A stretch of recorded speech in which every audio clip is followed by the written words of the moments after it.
Hello again, this is Larry Edebesen, and we're still talking on the about the subject of carpe your diem, seizing your day, making the most of your day, taking authority over your day, telling your day how you want it to turn out. And I know somebody might be saying right now, you know, maybe you're really stretching it. You can't really take authority over our days.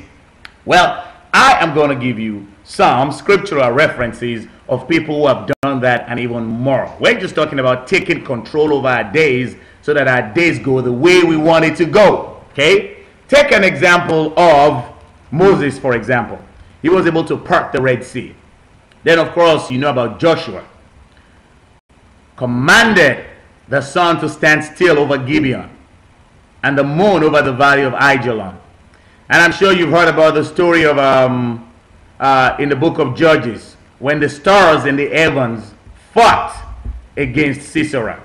You're probably saying, hey, can the stars fight against someone? Yes, of course they can, because they're the works of God's hands. As we said the last time, God has given us dominion over the works of his hands.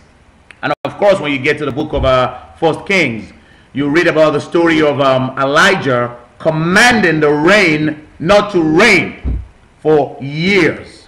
And then when he was pleased, when he was satisfied with the result he wanted, he commanded the rain to come back again, and it did. And of course, if you go through the rest of the Old Testament and the New Testament, Jesus are giving orders to the storm and so on and so forth. You will realize that yes, we have been given God's dominion and authority to exercise authority over the elements, over the works of God's hands. Now, I'm not saying for you to go exercise it over somebody else's life. Now, you don't have authority for that. But as far as your life is concerned, yes, you have the authority to determine how your day is going to go. And as I shared with you the last time, Isaiah 45:11 says, concerning the work of my hands, command ye me. Give me the commands. Tell me how you want it to turn out. You know, you hear all these motivational speakers talking about write it down, make it plain. There is this universal power, the cosmic mind, you name it. It's the same thing they're talking about, they're making reference to. What it boils down to is you and I have control over the way our lives turn out. And as Neville usually used to put it, consciousness is the one and only reality. What you're conscious of is the one and only reality. Your God is only as big as your consciousness. So what type of God are you conscious of? Are you conscious of a timid God? Or are you conscious of a God who is the only power and who has created you and I in his image and likeness to have dominion over the work of his hands?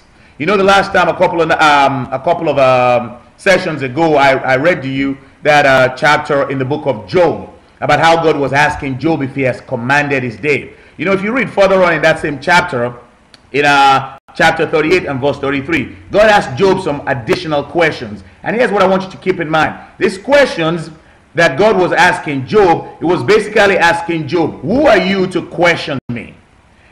In a nutshell, you can flip it around that the questions God was asking Job actually has reference to what he has given us authority over.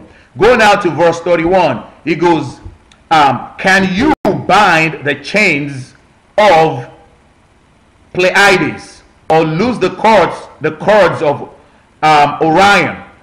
Pleiades basically is a cluster of stars. In other words, God was asking Job, can you bind the chains of Pleiades? Can you exercise authority over the stars? And the bottom line is God would not have asked him that question if he couldn't do it. Because as I shared with you earlier on in the book of Judges chapter 5, I think it's somewhere around, don't remember now, Judges chapter 5, somewhere around verse 20, we're told that the stars in the heaven fought against Sisera. Sisera was one of those guys fighting against God's people. Now, why am I sharing this with you? I'm basically saying this. Listen, for you and I to take control over our day is nothing compared to what other people have done regarding the domain and the territory God gave them. So let's get serious. How do you want your day to turn out? If you had all the time in the world and all the money to enjoy it, what will you do with your day? What will your ideal day look like?